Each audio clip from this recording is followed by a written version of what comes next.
I'm just trying to work out what happened, folks. I'm not in the country. I am not. I left to celebrate my sister's wedding. Shout out to my sister. It was absolutely phenomenal. Look at that view. Fantastic. Whilst I was celebrating the wedding, I just kept an eye. I just kept one eye on the game. One eye. One eye. And when I saw it, I scored. I said, oh, okay. Seems good. 1-0 up.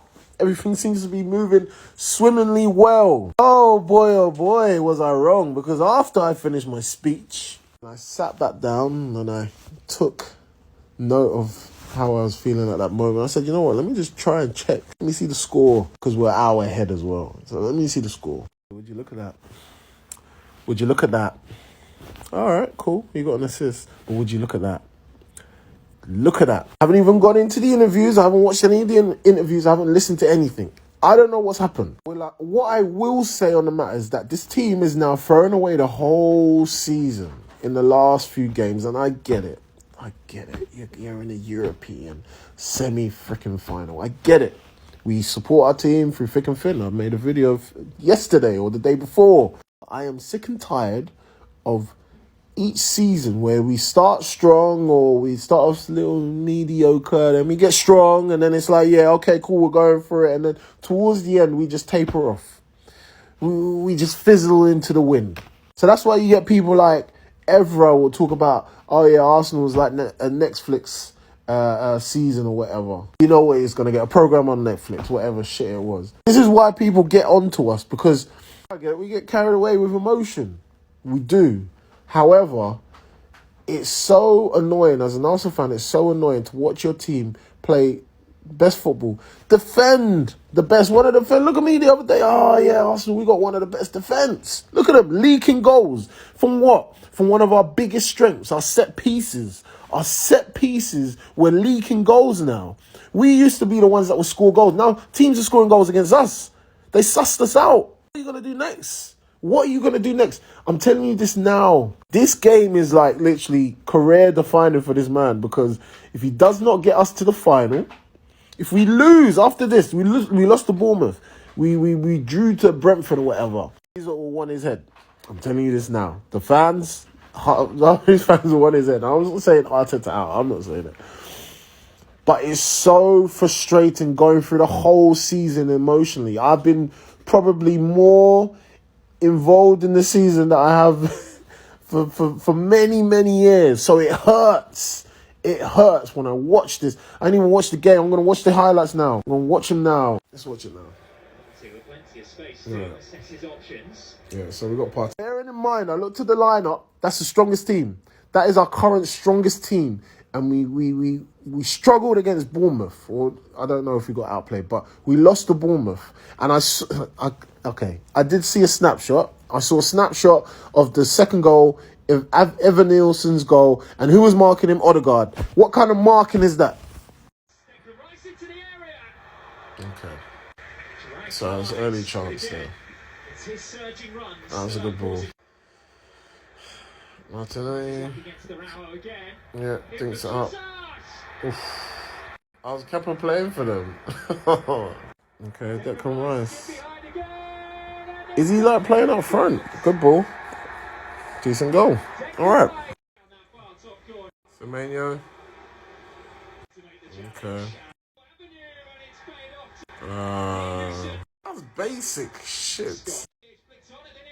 Look at that. Look at that. Look at that. Look at that. Look at that. Look. You're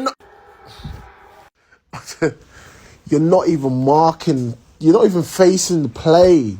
You're not even facing the play as a footballer. You're not facing the play. You're trying to pull him down. So even though that people were saying that came off of his elbow, if I'm correct, it probably would have been given as a penalty, because you're not even facing your player and you're bringing him down like that. You're rugby tackling him. Look.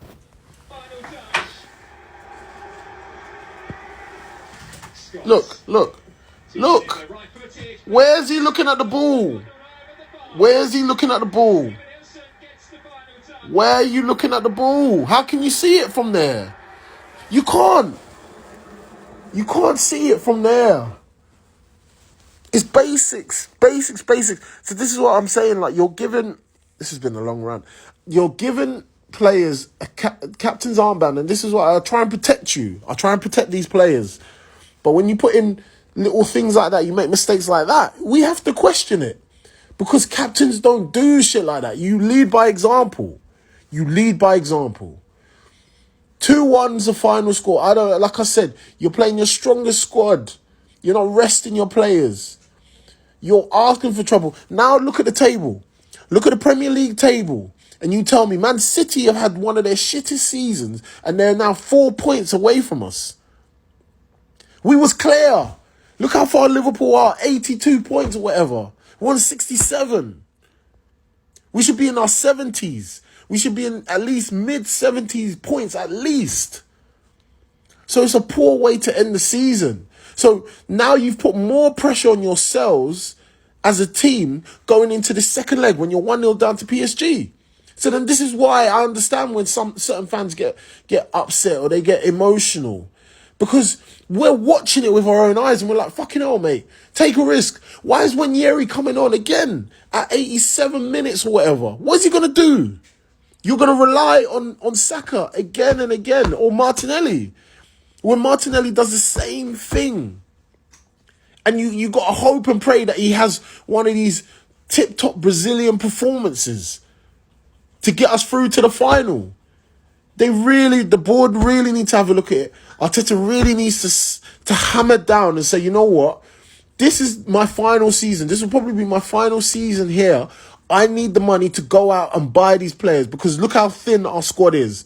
Fuck all the injuries and all of that shit. I get it. 6 or 7 players out. I understand.